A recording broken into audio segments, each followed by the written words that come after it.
Good evening. Thank you for joining our Lanai community meeting.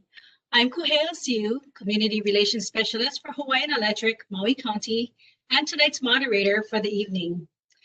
Though our preference is to be on Lanai for this meeting, it's important that we follow the state and county emergency rules in place due to the COVID-19 pandemic. We hope that we'll be able to meet with you in person in the future. Tonight, we'll be sharing an overview of a community-based renewable energy program being offered for your island and a high-level overview of our team's proposed project. This is an opportunity for community members to ask preliminary questions on both the program and the project. Should our project be selected, additional details will be shared in a subsequent community meeting. Before we start, I'd like to emphasize that the purpose of this meeting is to hear from you.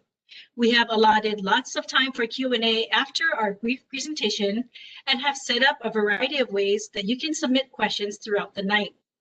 You can submit them via the WebEx Q&A box or in the comments section on our live Facebook event.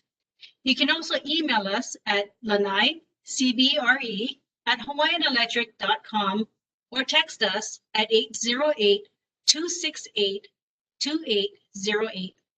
We ask that you please keep your questions concise so that we're able to answer them effectively and have enough time to respond to all of the questions we received tonight. Tonight's presentation is being live streamed on Akaku channel 54, as well as our Hawaiian Electric Facebook page. It will be available to view again after tonight via our Facebook page, YouTube channel, and at scheduled times on Akaku channel 54. Joining me tonight from Hawaiian Electric are Jack Schreiber, Director of Generation Project Development, and Ellen Lashiwa, Business Development Manager. And now I'd like to turn it over to Jack.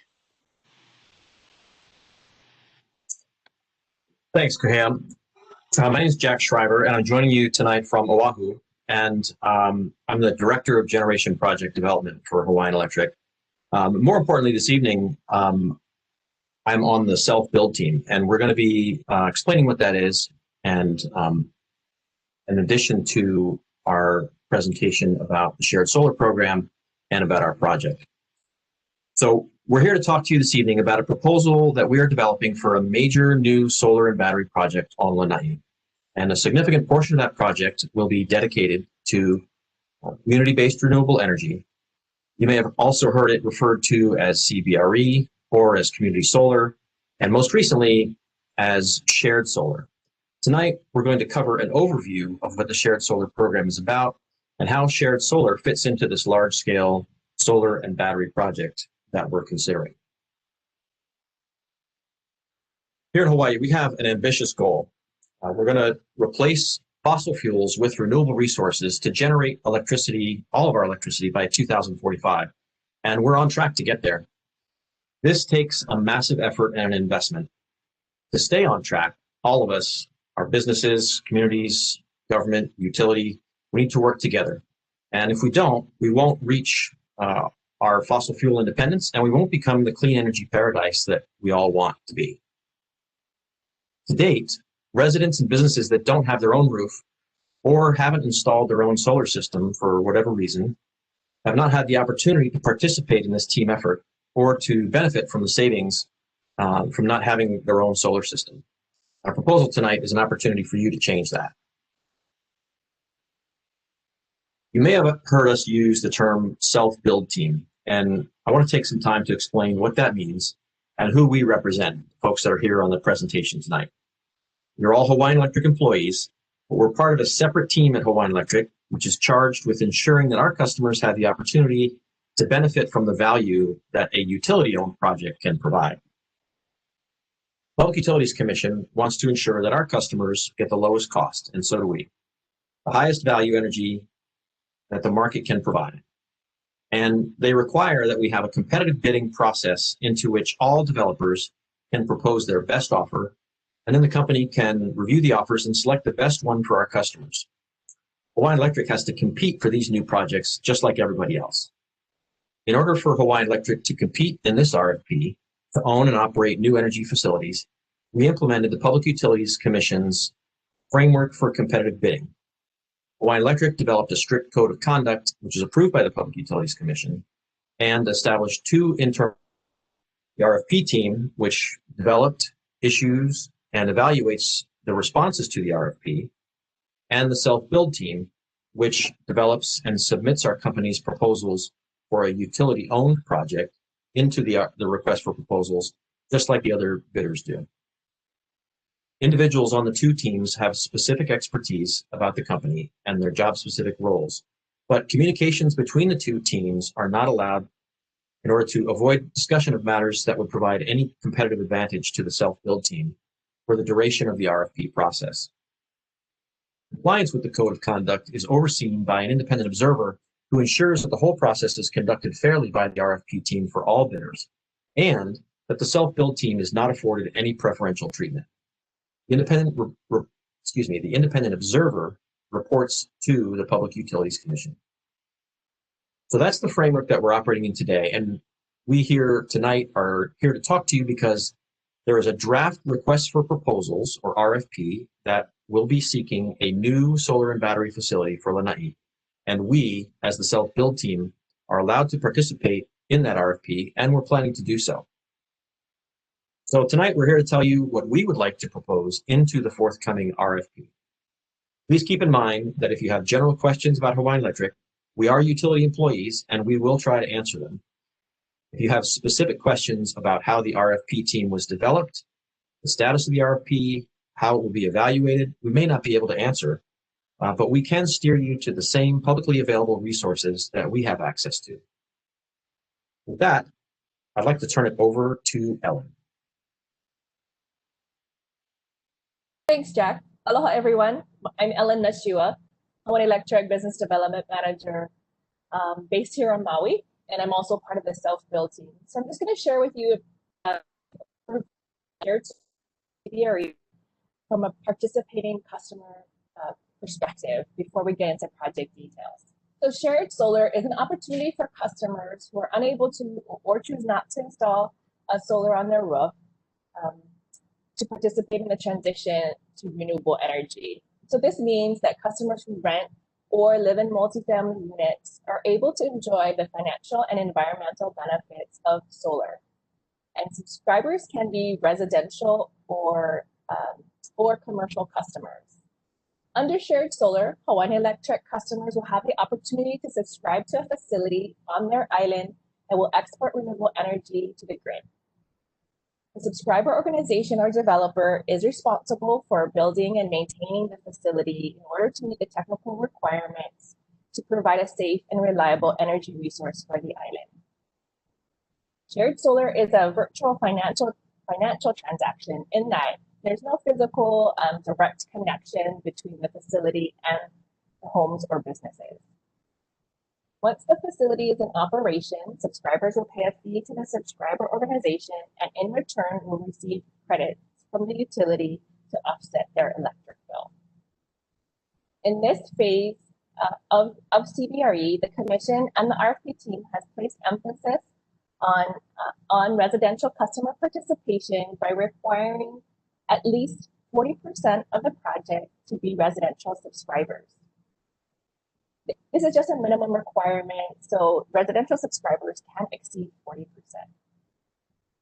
Since the competitive RFP has not yet started and a winning bidder has not been selected, at this time, we're unable to share specific details of the program proposal with you today.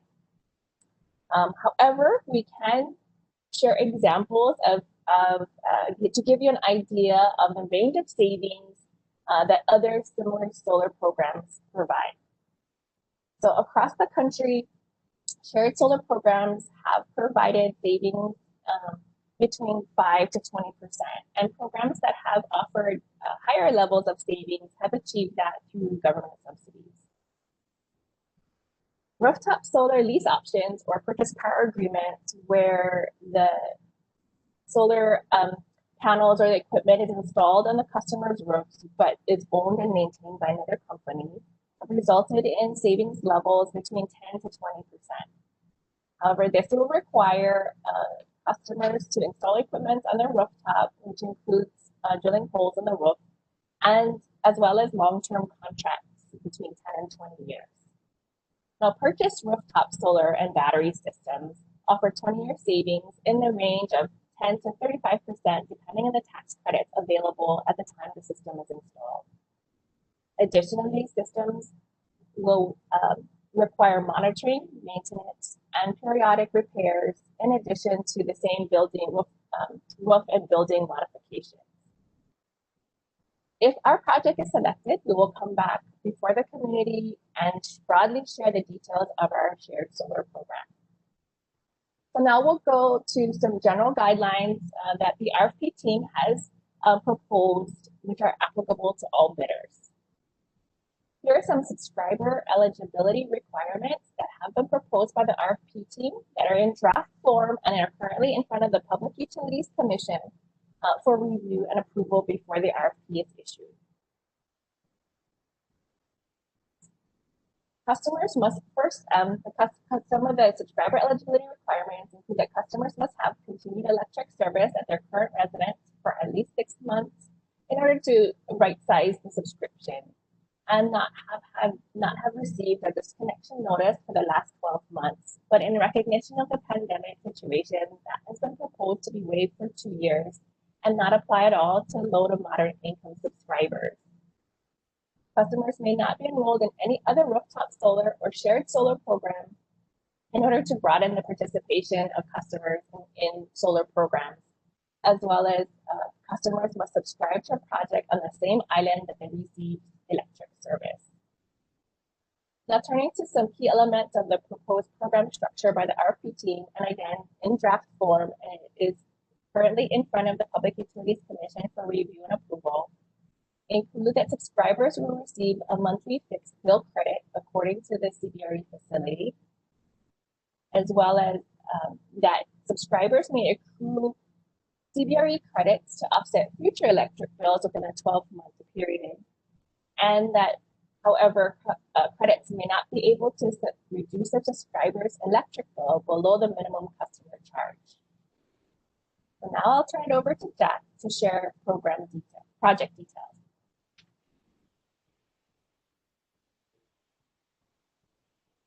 Thanks, Ellen. For Lanai, the request for proposals is a little bit unique, so we'll get into that a little bit here on the next slide.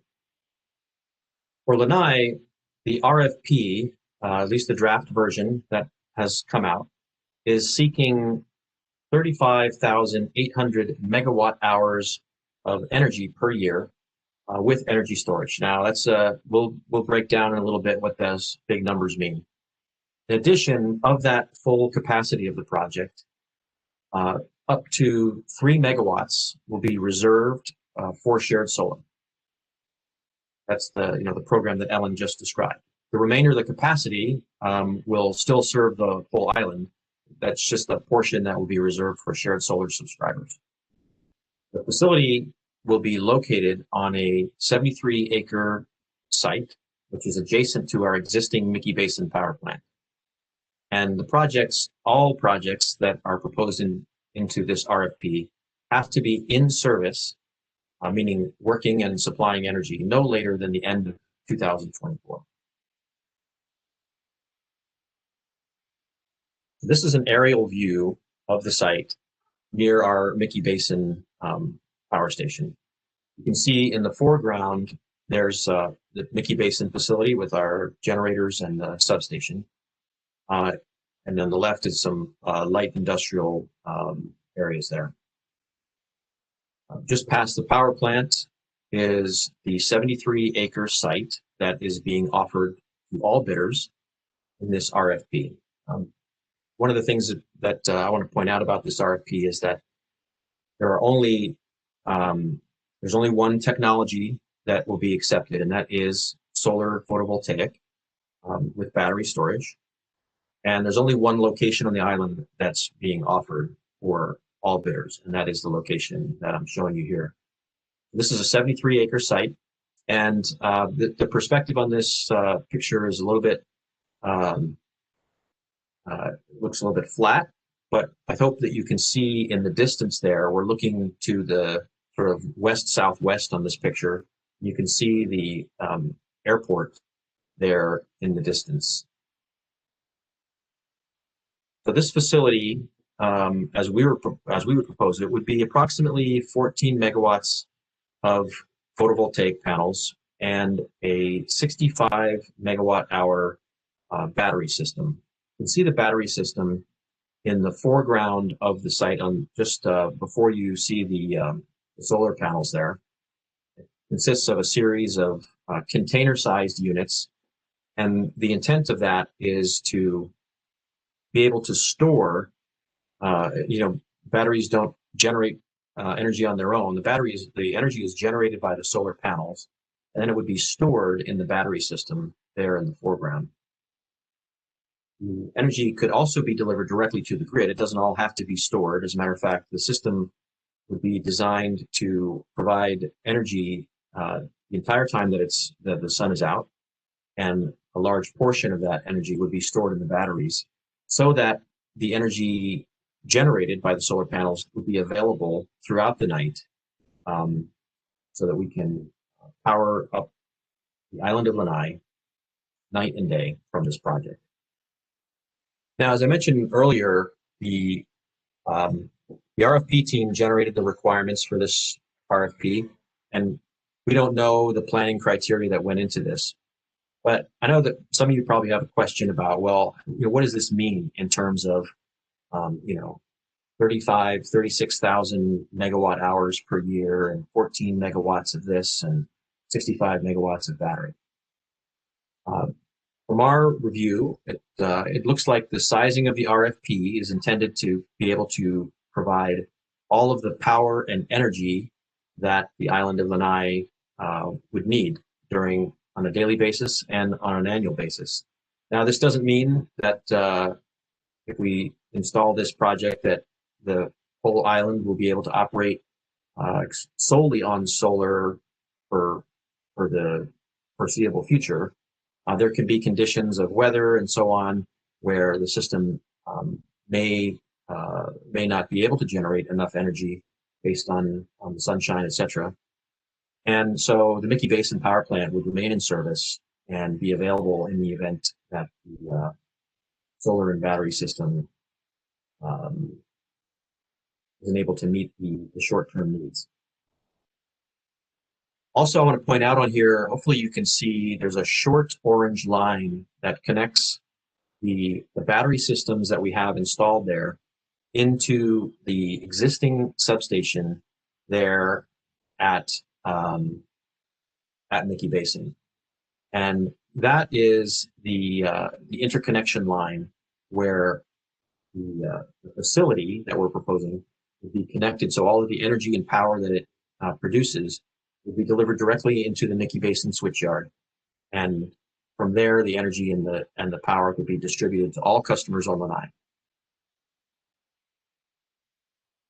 One additional capability that the facility would have is to be a black start facility. And what that means is that in the event of an outage, that this solar and battery system will be able to start up on its own and power the island. If you have rooftop solar of your own, you probably understand that when most rooftop solar systems lose grid reference power, they're not able to operate. You can get situations these days with a battery and solar on your rooftop where it's able to keep power up to your house even if the grid power is down. But most solar installations on rooftop don't have that.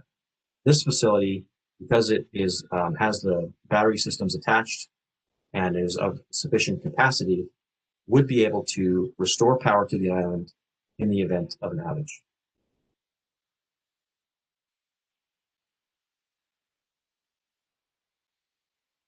I think one of the good points about this location is the short duration of that interconnection line.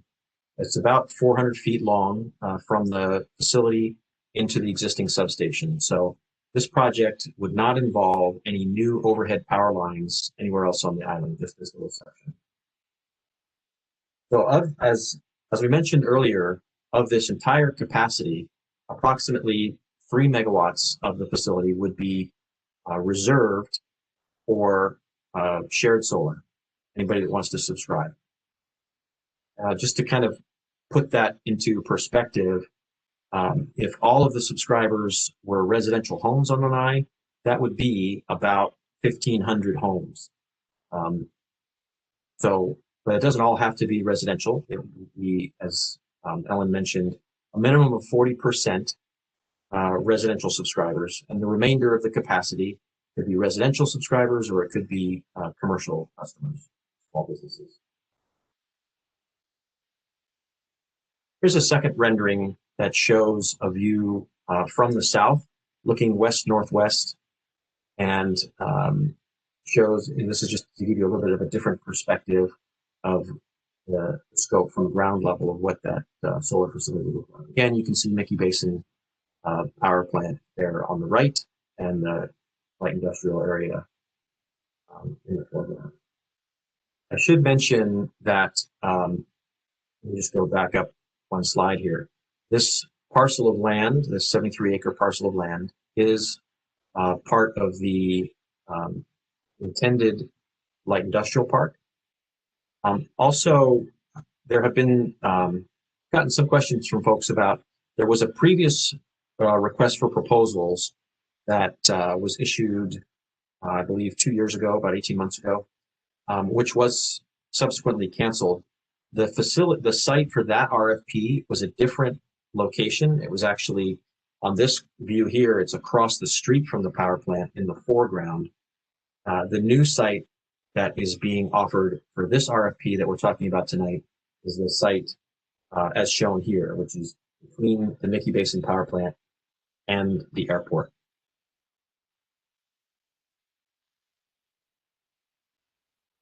So moving on to the regulatory and permitting process, if we are selected for this project, we would have to initiate a regulatory process where we submit an application to the Public Utilities Commission for their review and approval. In addition, we would need to seek the permits that are listed there. Now that's a comprehensive list of permits. Some of them are dependent upon the specific final design, whether they would be required. And the last one I just want to mention there is there's a current effort underway to rezone this facility. If it is successfully rezoned, then we would not need to seek special use permit. If it's not rezoned, then we might need to do that. Here's a rough schedule of the project. You can see that we're way over here on the left-hand side. The RFP was intended to be issued back in October. There have been some changes to that schedule, so we're anticipating that the RFP will be issued in early 2021, hopefully first quarter 2021. And based on the draft schedule that was previously published, we're expecting that all the bidders will get a 2-month opportunity to put in their proposals.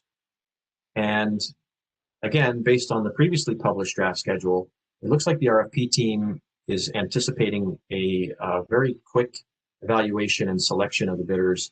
So we're anticipating that the winning bid will get selected in mid-2021. Again, this depends on when the final RFP is issued, which requires Public Utilities Commission approval, but that's what we're anticipating. We were reaching out to you now because we'd like to discuss our proposal with the community early and often.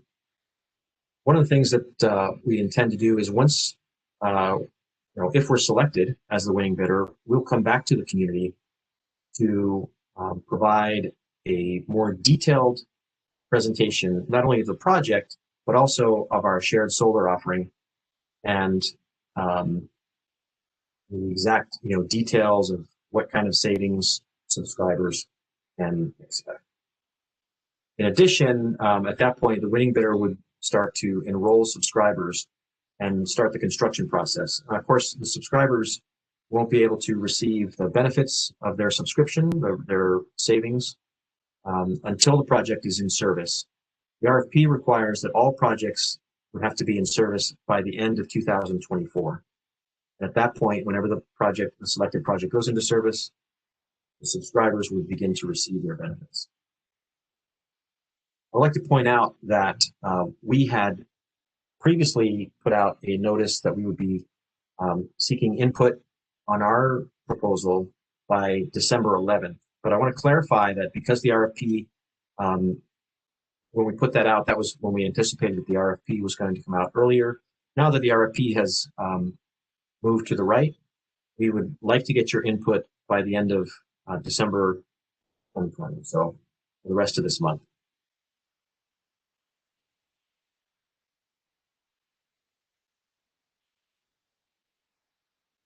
I'd like to address why we think that a utility-owned solar project on Lanai would be the best interests of our customers there.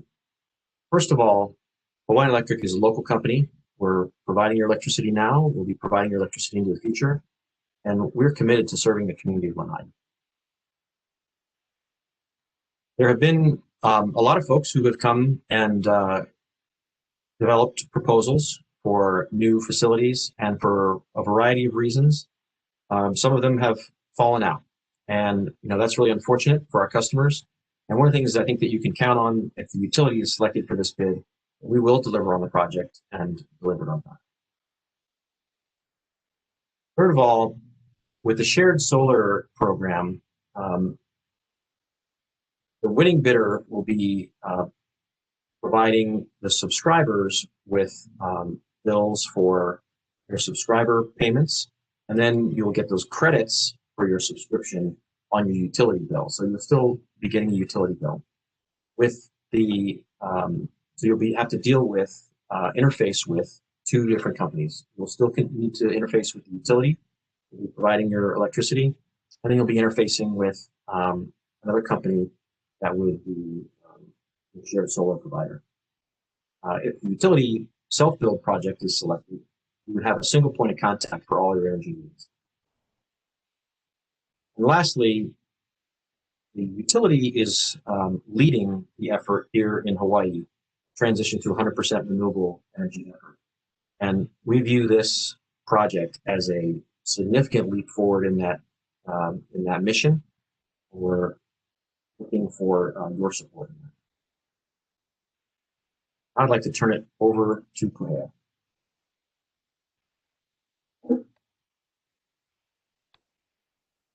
Thanks, Jack. Before we move on, I wanted to make a correction to slide 16 that showed the timing of the project. At the top, it did say Moloka'i, but it is the correct timeframe for Lanai, from the selection of the bid to the in-service date for the project. So that is the correct date, but it should have said Lanai. We apologize for that. So this brings us to the Q&A portion of our presentation. And at this time, I'd like to also recognize Jim Hayes, President and Principal Environmental Planner at Planning Solutions, Inc. He is serving as an environmental consultant and will be on hand to answer any questions of that nature. As a reminder, you can submit questions in the following ways: through the WebEx Q&A box, through the comment section on our live Facebook event, or you can email us at lanai@hawaiianelectric.com, or text us at 808-268-2808. And once again, we ask that you keep your questions concise so that we're able to answer them effectively, and also be able to answer all the questions that are coming in tonight. And with that, we're going to get started with the first questions. And this first one is for you, Jack. So if you could come back. And the question is, will the current self-producer of power be able to sell back to the community? So the current self-producer of power, let me try to answer that. So self-producers of power, if you're talking about folks that have their own solar on their rooftops, the answer to that is it depends on what agreement that you already have in place. There are different solar programs that currently exist for rooftop solar, and some of them allow rooftop solar owners to export energy back to the grid and get a credit for that, and some of them don't. So I'd say it kind of depends on your facility. Okay, there's a second part to that question as well. Can we set up a new deal for homes like mine with the new Tesla gateway or getaway and battery system? Yeah, I'm sorry. That's not really a question that we can address here. That is a broader question for the folks in our company that work on those programs. So if I could ask you to address that question through the Hawaiian Electric website or to your customer service representatives, that you'll get a better answer than we can provide. Okay, so this question is for you also, Jack. What is the resiliency plan for this project? The resiliency plan for this project is a good question. I think I talked about a little bit about resilience. This facility is going to significantly contribute to the resilience of Lanai, and it'll do that in a few ways. As I mentioned before, the size of the project will be able to provide enough power and enough energy to power the whole island of Lanai, and be able to start itself up as a black start unit. So it will be able to restore power to the whole island, or also serve as external power to start up the Mickey Basin power plant. Another aspect of resilience that this project would contribute to is because it is located so close to the existing power plant and connected to the existing power plant in such a short distance, that by being connected directly into the hub of the energy distribution system on Lanai, if this facility is available, it should be able to direct power through that substation to all of our customers on Lanai. Two more things that I wanted to mention about resilience. The first is that the RFP requires 2 connections. Where I showed on the screen a single orange line, that's a simplification. It actually requires 2 connections into the substation. So that would be, if one of those connections was out, the other connection will be able to supply that power that I was just mentioning.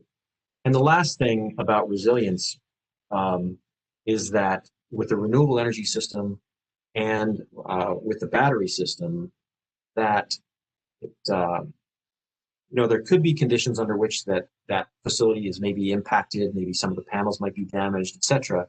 But any energy that it can provide in a situation where resilience is required will contribute to the energy demands and the power demands of Lanai, and therefore, if you have to go back onto the generators there at Mickey Basin, that additional energy that's provided will extend the fuel reserves that are there on Lanai by reducing the fuel use. Okay, thanks, Jack. This next question is also for you. This viewer is concerned about how close the project is to the airport and asks, is it safe for air traffic and does it cause glare? Yeah, really good question. There is an analysis that needs to be done called a glint and glare analysis that is required. And due to the alignment, the proximity to the airfield, and also, where the sun will come up, etc. It's a fairly simple analysis that needs to be done. The proposal that we showed you today, that rendering has already been looked at for a glint and glare analysis, and passes all those requirements that the FAA calls out for a glint and glare analysis.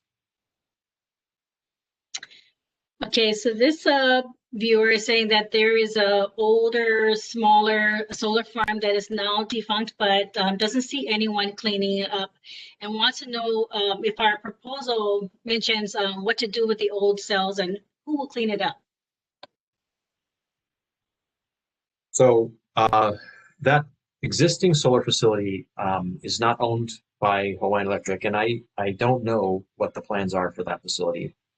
The all I can say is that in the request for proposals, there is, as stated in the request for proposals, it states that the energy requirement that we identified assumes that that facility is going to go out of service.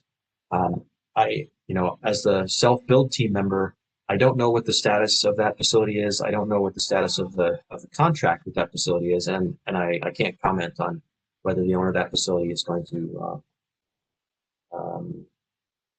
what they're going to do with it. Okay, so I'm gonna toss this one over to Ellen. So if you can come back on, Ellen.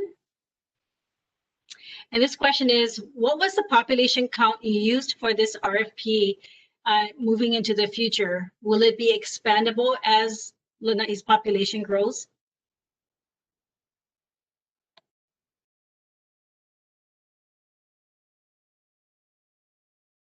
I'm sorry, Ellen, we can't hear you.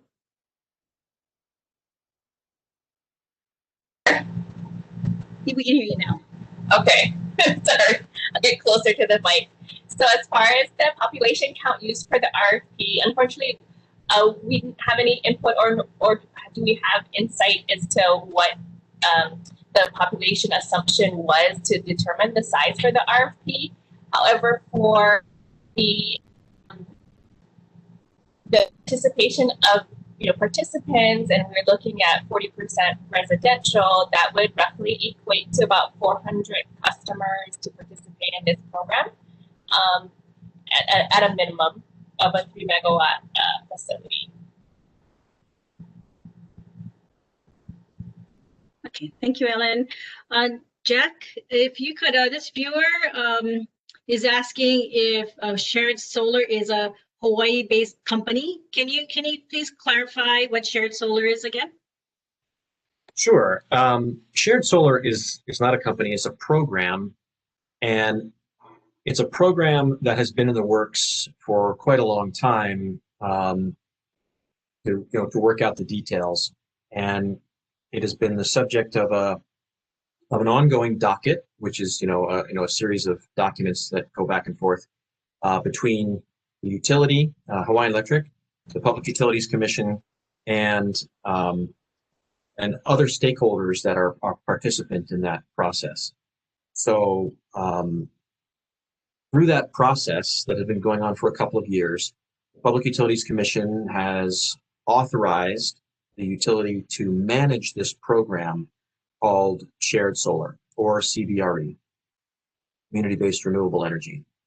And so it is a program that companies like Hawaiian Electric or other developers can build a facility and connect that facility to the grid, and then they can offer the opportunity for electric customers to subscribe to a portion of the energy that that facility generates.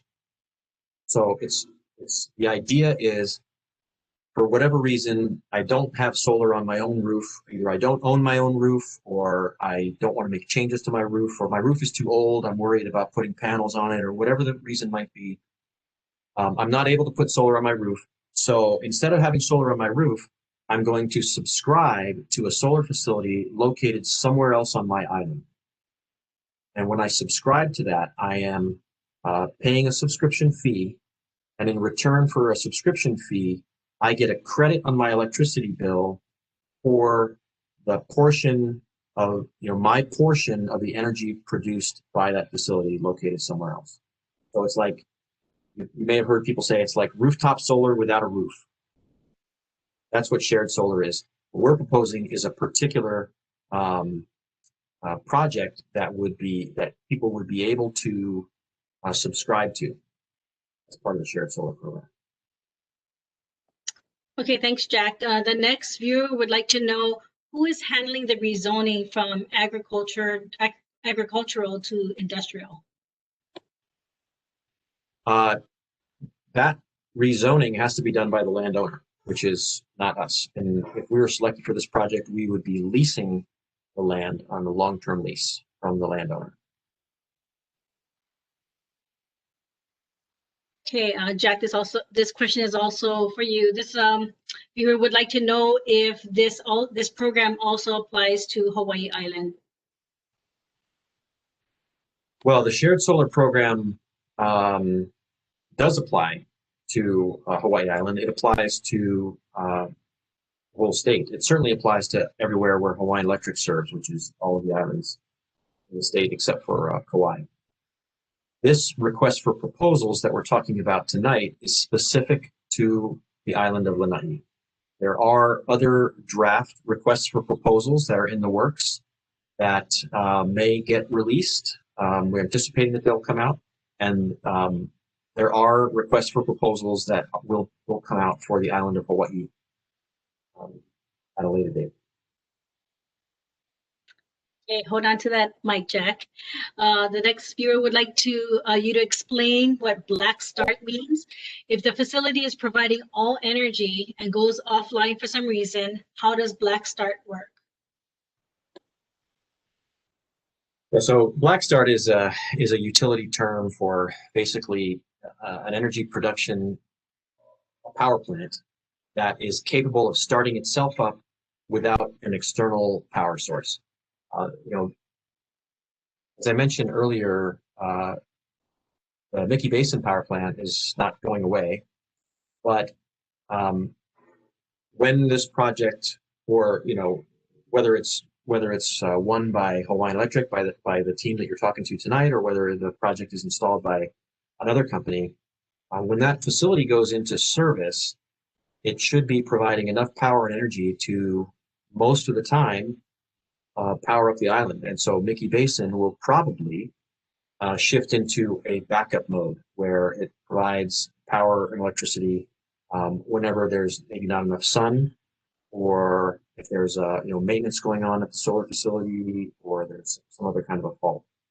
So I'm not sure if that really answered the question, but that's the two facilities will work together. But even without the Mickey Basin power plant, this new solar and battery facility, in the event of an outage, will be able to start itself up without the Mickey Basin power plant needing to be there, and export power to the grid and restore power to the island. Okay, Jack, the next question is, will Hawaiian Electric employees be maintaining the solar farm?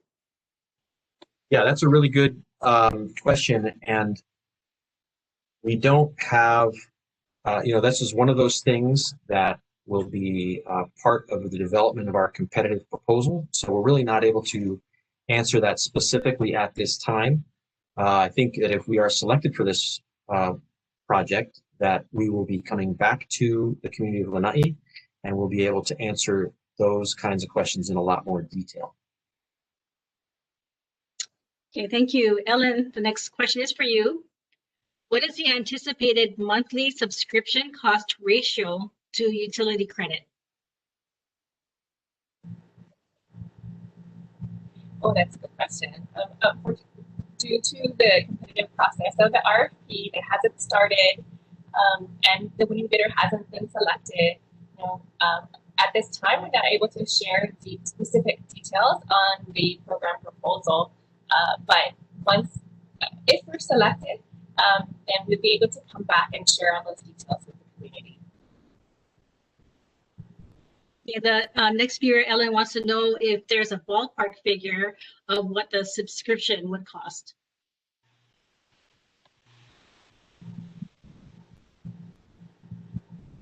What was it? Sorry, did you? Yeah, the viewer would like to know what is a ballpark figure for the subscription cost or fee. Well, similarly, because of the competitive process, we're not able to share it at this time. And the ballpark We provided some ballpark or range for savings, and unfortunately, I don't have information regarding subscription fees from other projects.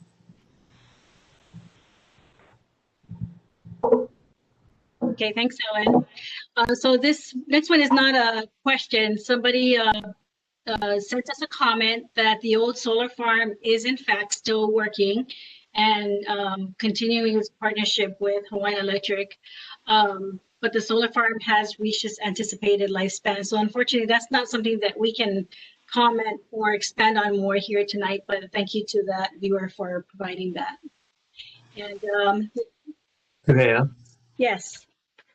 sorry, there's been a little bit of a, I think, I don't know about the rest of the viewers. I had a little bit of a hard time hearing what Ellen was saying there. So I want to just repeat, maybe now that we've gone through the presentation, I'm going to repeat something that Ellen mentioned earlier, and maybe it'll make more sense now. So as she mentioned, well, first of all, when people ask about the subscription fee, I want to, that's one of the things that we're hoping to get feedback from both residential customers and from commercial customers on is whether the community would prefer that they do a more of a pay-as-you-go kind of a system, or whether you would prefer to have the opportunity to pay a certain amount up front for a reduced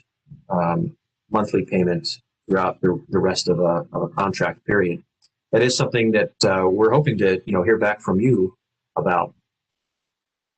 What's more important, I think, than the specifics on the subscription fee is the amount of savings, because really the amount of savings that subscribers are going to realize is the difference between the subscription fee that they are going to pay to the subscriber organization and the bill credit that they're going to get on their electricity bill. It's the delta between the two that provides the savings. So I think that a more important question is what percentage of savings could subscribers expect to get on their bill? And I just want to repeat what Ellen said earlier, is that we're not able to share at this point what our specific savings percentage that we're going to target will be. But I want to repeat some of the other solar options that people have and what kind of percentages of savings those other options offer, so that you can, when you come up with a figure in your mind that you think would be a real savings, that you can have that in your mind compared to other things. So shared solar is, somebody earlier asked about shared solar, whether it's a program or a company. It's a program here. It's a new program here. There are other parts of the country where there are existing shared solar programs. And generally speaking, those shared solar programs offer between 5 and 20% savings on a customer's bill. Some shared solar programs do offer higher savings, but generally speaking, if that's the case, they are subsidized by either a state or federal government in order to be able to achieve that higher percentage of savings.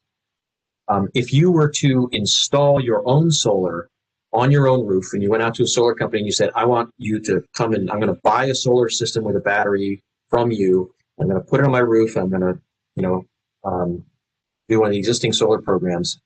I think you could expect, once you take into account all the costs that are associated with buying it, financing it, getting it installed, and owning it for 20 years, you're probably going to see an overall savings anywhere from 10 to 35%.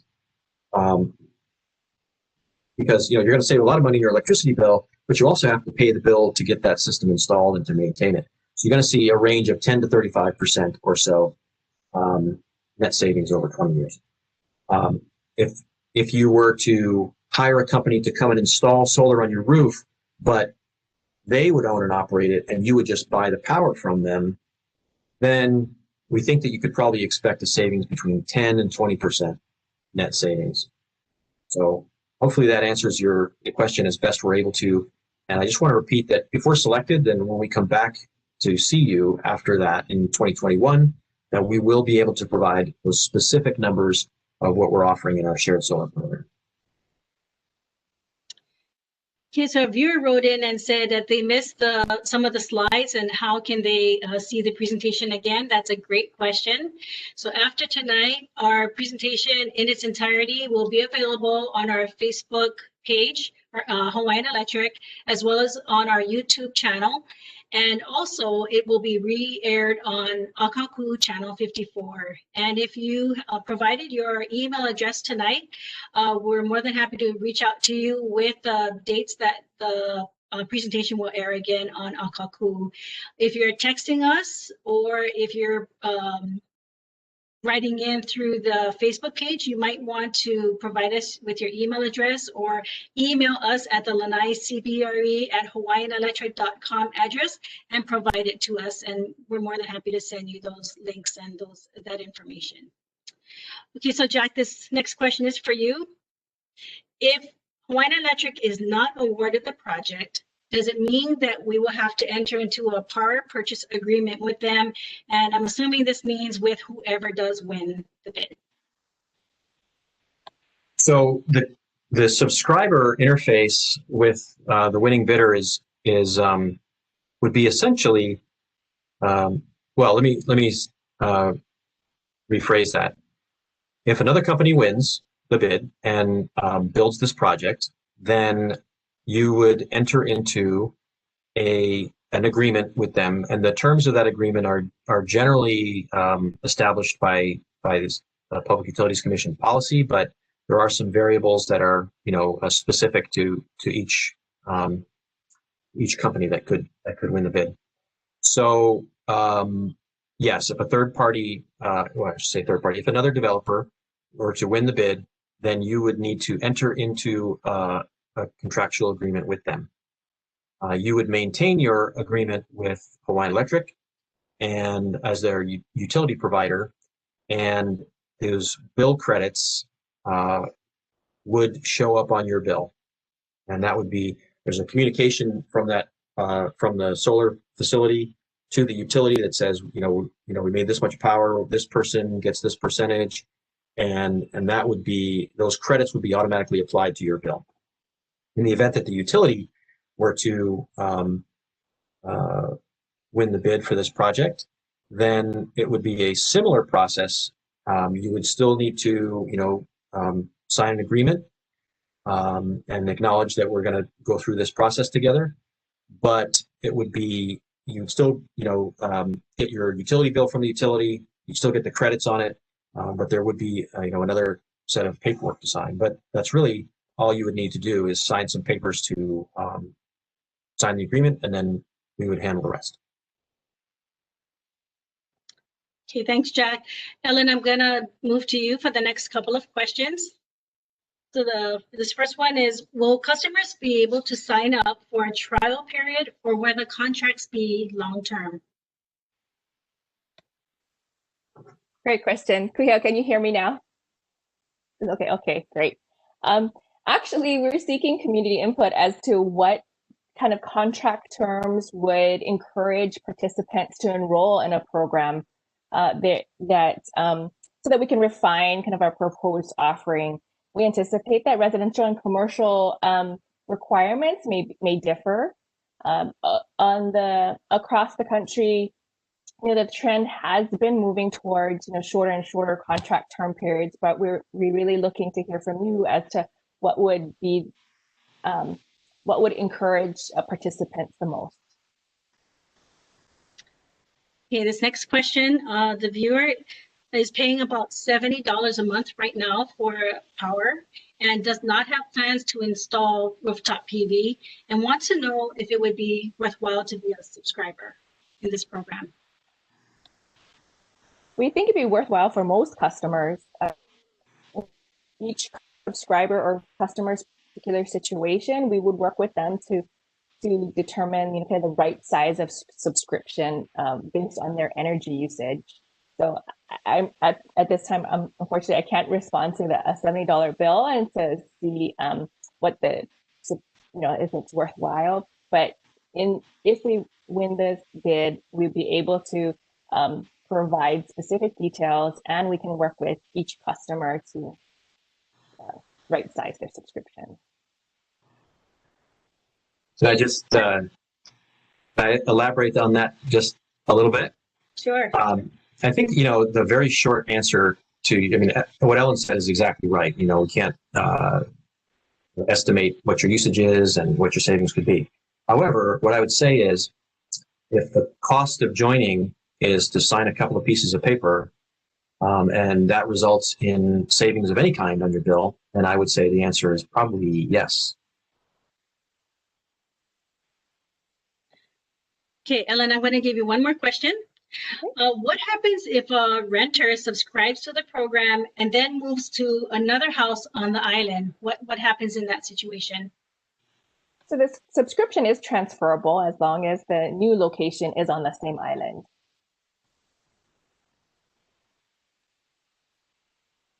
Okay, I'm going to go to Jack for this question. The viewer wants to know if there's a problem, I'm assuming with the solar project or the battery, is there a local company, or do we have a local company, or do we have to troubleshoot with folks on the mainland?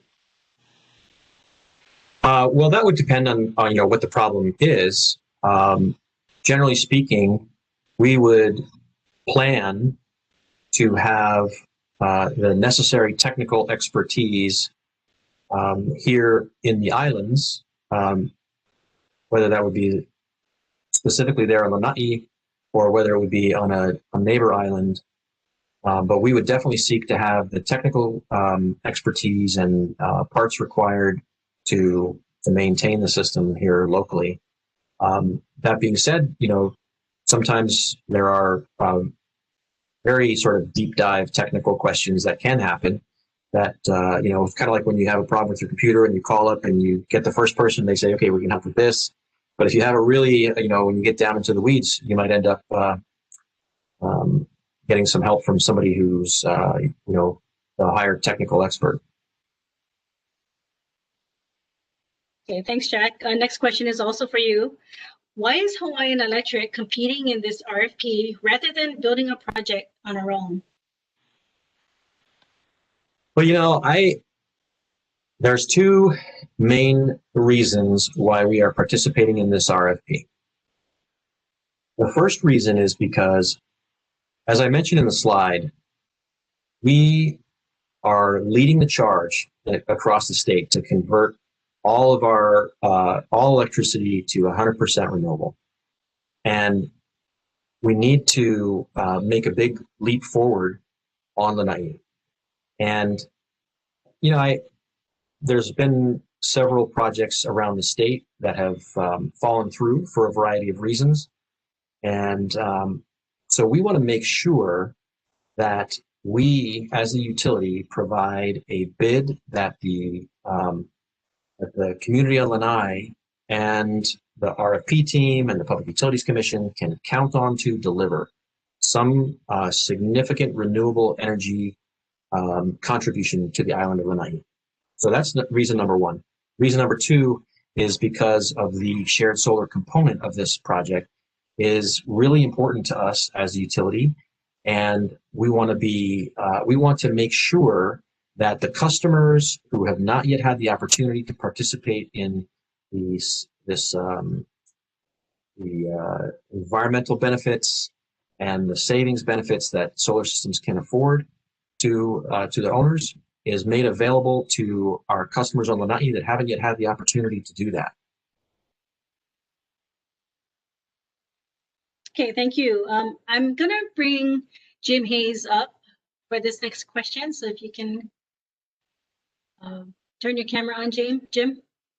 All right, so this question is about the approval process and what is the process for the community to be able to provide input?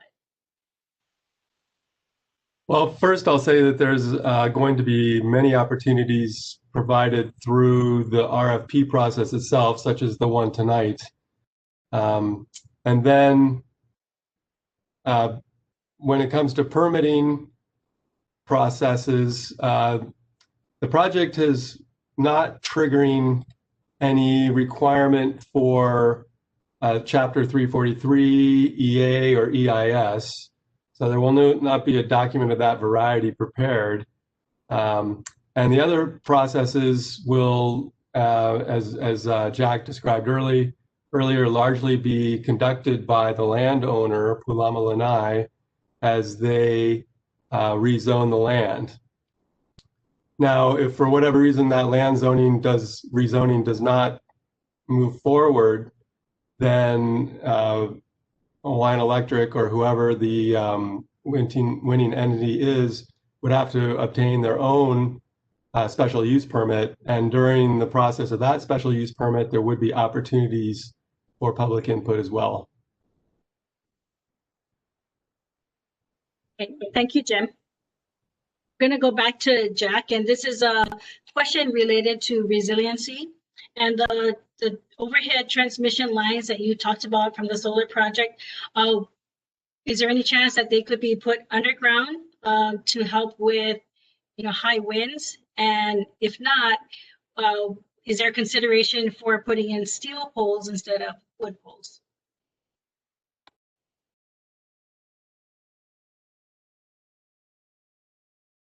You're on mute, Jack.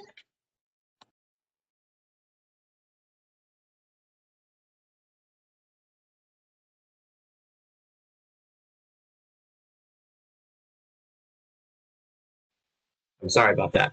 I was starting to say that I apologize if I'm sounding like a broken record, but I was literally sounding like a broken record, and then there was just silence there. So the requirements for the design and construction of the interconnection, again, are laid out in the request for proposals by the RFP team. So we, as the self-build team, don't really have a lot of input on that. I would say that when you ask if it can be done, then the answer to that is yes. If the RFP team decides that that is a requirement. Now, the Public Utilities Commission also gets involved in decisions like that, whether we're talking about overhead or underground lines. And just as background, again, this isn't applicable to the self-build team proposal that we're talking about tonight, but in general, just for sort of general information purposes, the pros and cons of having overhead versus underground lines are, if it's underground, then it's generally speaking, immune to the effects of wind, as you mentioned, or as the listener mentioned there. It also, if there is a fault in an underground line, it takes a lot more time to fix it. Overhead lines are relatively faster to fix and lower cost to fix. Also, the upfront cost for undergrounding is, generally speaking, about 3 times the cost of putting in something overhead. So I think that in order to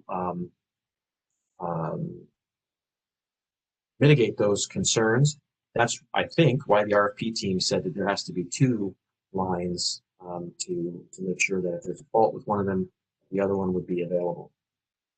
With respect to the steel poles, again, that's part of the requirements that the RFP team puts out for what types of poles have to be built.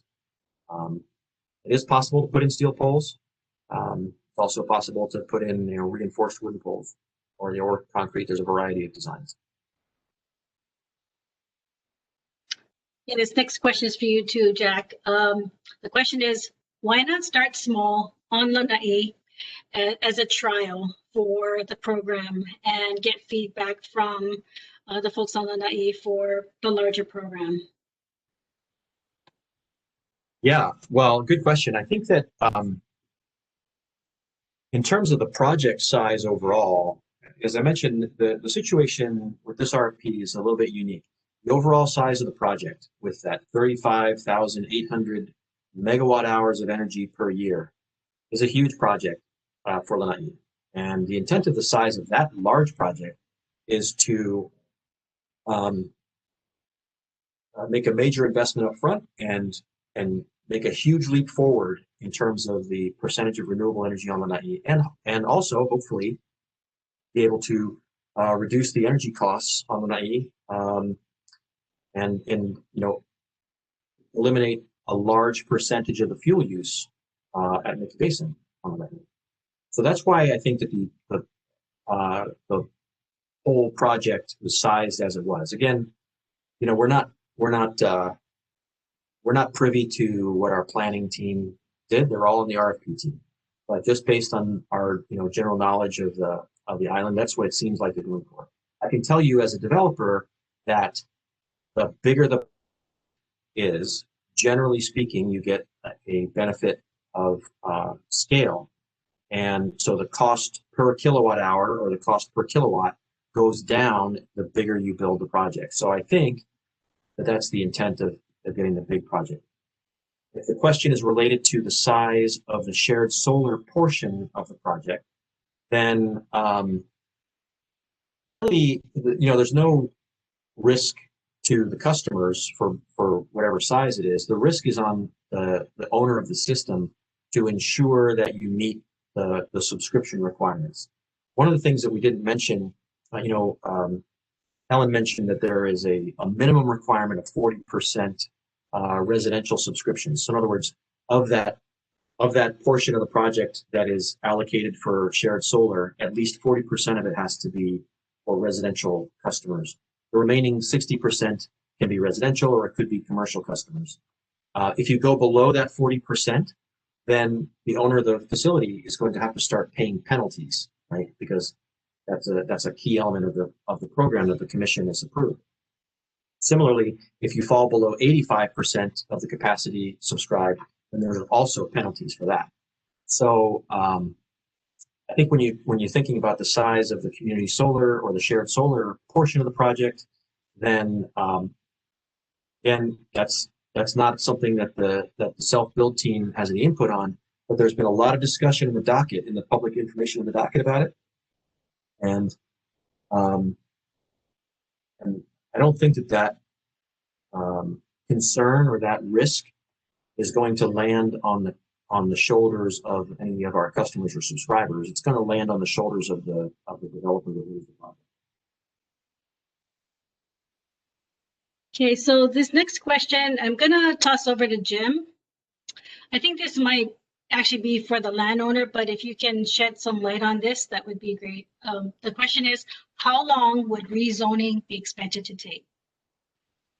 Oh, good question. And it can take a while. However, the landowner, Pulama Lanai, has already prepared an environmental assessment to support their rezoning effort.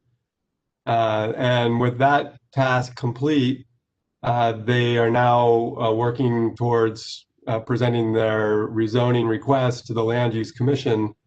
And it's our anticipation that during the time it takes to respond to the proposal, select the contractor, and then for that contractor to complete their design, during that period of time, the rezoning will be complete, so that once the project is ready to do its permitting, we'll have firm understanding of what the conditions are.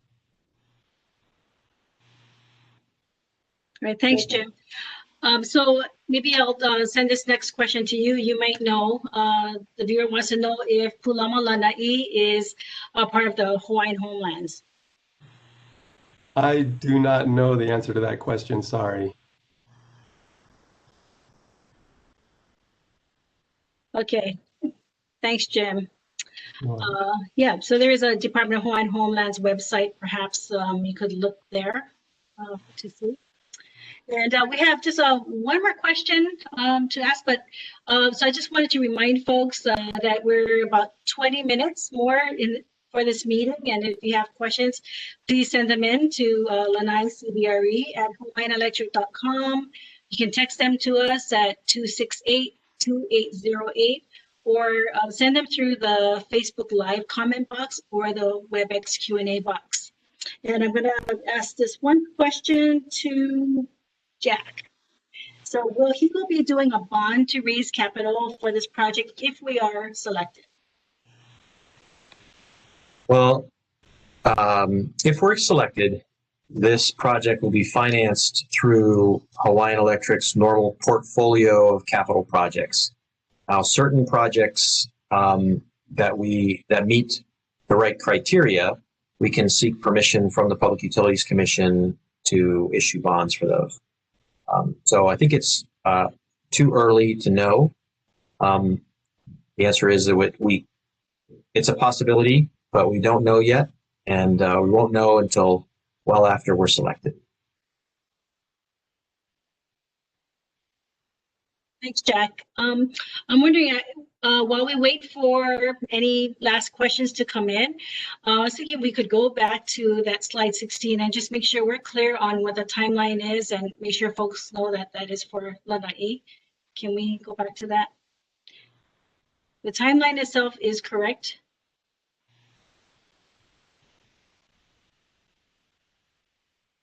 But it should say Lanai at the top. So can you just do a quick recap?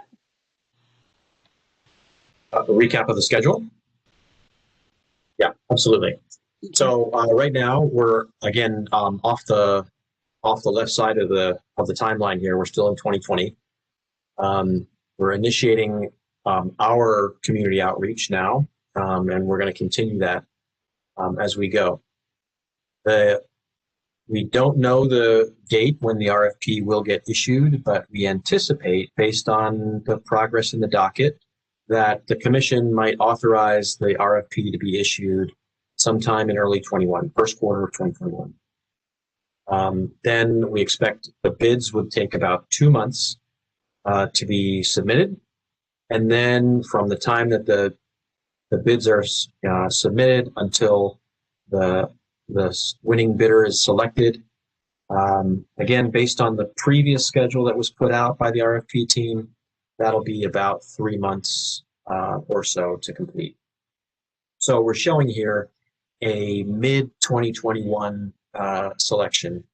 Again, that's very dependent upon the RFP team and the Public Utilities Commission and the other stakeholders involved in the docket as to when it's going to happen. After the winning bidder is selected, then that bidder will, conduct some community meetings and be able to provide the details of their project and their shared solar offering. We're hoping that will be us, and we'll be back to see you in mid-2021 timeframe. Of course, we'll be happy to, accept your feedback and so on throughout. We were, provided you the email, but we will definitely, if selected, be back to see you shortly thereafter. And at that point, we would be able to enroll people in our subscriber program, but we wouldn't be able to actually provide the benefits of the savings until the project is actually in service. So generally speaking, projects like this have a construction timeline of, I would say, 18 months. So, you've got to do some design. So construction would probably happen in the 2022 to 2023 timeframe, with a completion of the project being in service in 2023. And that would be when the renewable energy benefits and the shared solar benefits will be available to subscribers. All right. Another viewer would like us to show the photo of the proposed site once again. I can do that. Yep, if we can do a quick recap of that. And I want to let viewers know we have time for just a couple of more questions after this. We don't have any at this moment, but you still have time for a couple more. Yeah, so here's the broad overview of our proposal. And you can see in the foreground there, this is oriented looking sort of pretty much west, actually. And there's the road in the foreground there coming down from the main road there. And the airport is in the distance. In the foreground, you see Mickey Basin Power Plant as it exists. You can see the rows, those black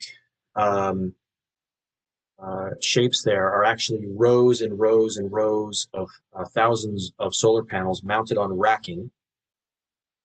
And then you can see those small white boxes that are distributed around the facility.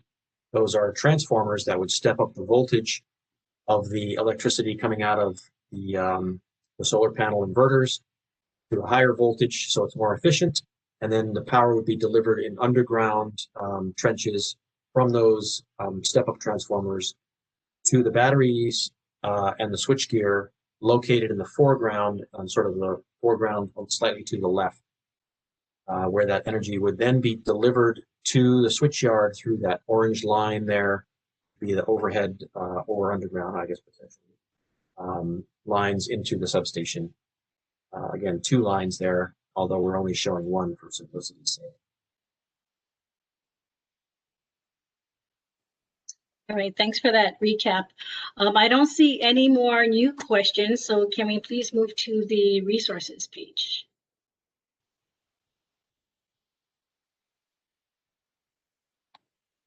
Okay, so as we start to wrap up, we wanted to share a couple of links where you can find more information on the Shared Solar program.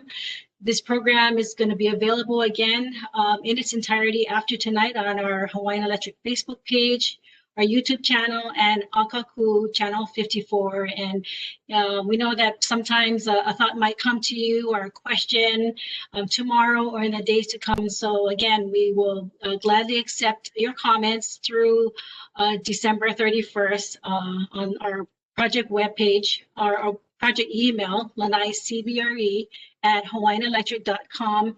And so how that works is all the email that comes in, I personally monitor those and share them with our self-build team. And it is not shared with anyone else at this time.